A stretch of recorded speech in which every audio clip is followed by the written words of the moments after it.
Yung ganitong problema nga pala, normal na lang to, karaniwan na lang. Lalong-lalo na dun sa mga bagong model ng sasakyan. Yung evaporator, naglilik. Marami niyan. Parang mas matibay pa yung mga lumang model eh. Dati hindi naman ganun na kabilis na mag-leak yung mga AC evaporator. Pero sa mga bagong model ngayon, ang bilis mag-leak. Tinanggal ko yung AC evaporator. Papalitan ko. May leak na kasi yan eh.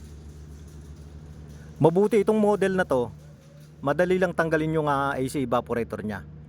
Hindi kagaya ng ibang model na tatanggalin mo yung buong dashboard. Ito, dito lang.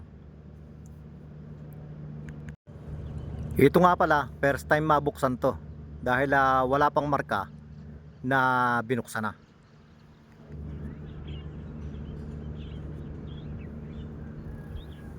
Mapapansin nyo dyan, malangis. Ayan o, nandyan yung leak nyan. Yung Freon kasi, may langis talaga yon. Kaya pag nag-leak, makikita mo yung may malangis. At ito yung sa loob. Sobrang dumi na rin ng evaporator nya. Pero hindi lang yung dumi yung problema nyan. Ang problema, meron ng leak. Karaniwan yan dito sa part na yan. Dito, dyan madalas mag-leak yan. At yung klase ng marka na yan, na sobrang dami na ng langis sa loob, ayan o, malakas na yung singaw nyan.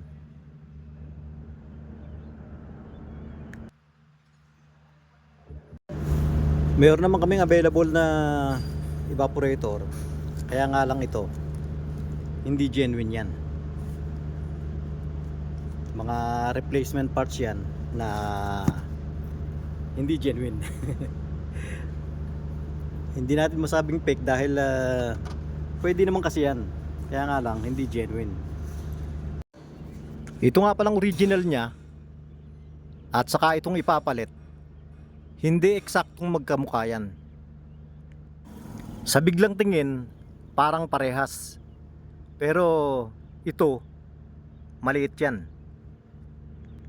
Kaya ako, tinatanggal ko pa itong part na to. Eto yun galing dyan yan. Ididikit ko naman dito. Meron namang dating marka, ibabalik ko lang doon sa dating pwesto nya para sumikip.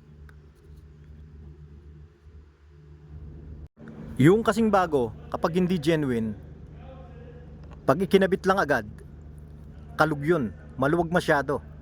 Kaya ako, ganyan na yung ginagawa ko.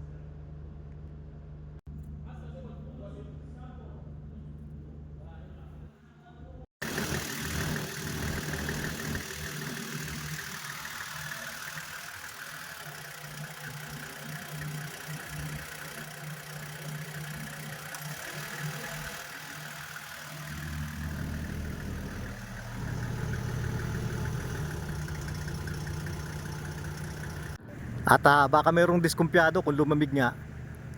Siguro naman ito maniniwala na lumamig na talaga.